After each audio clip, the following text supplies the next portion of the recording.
Nandito na po tayo mga nakawala, mga teachers na nakawala sa school, nagwawala dito sa Arlan. Nandito po ngayon ang kasama natin ang birthday boy na si Jeff. Siya po ay isang long-legged legs. Long-legged leg.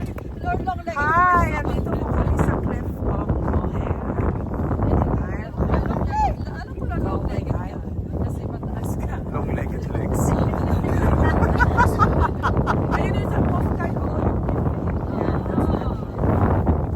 Okay.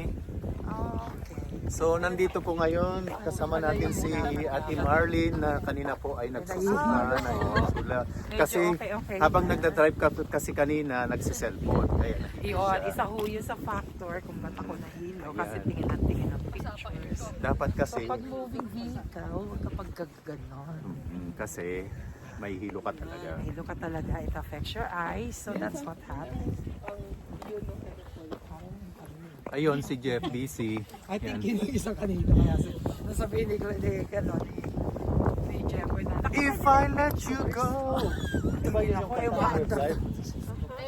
But once again, I'm thinking about an easy way up.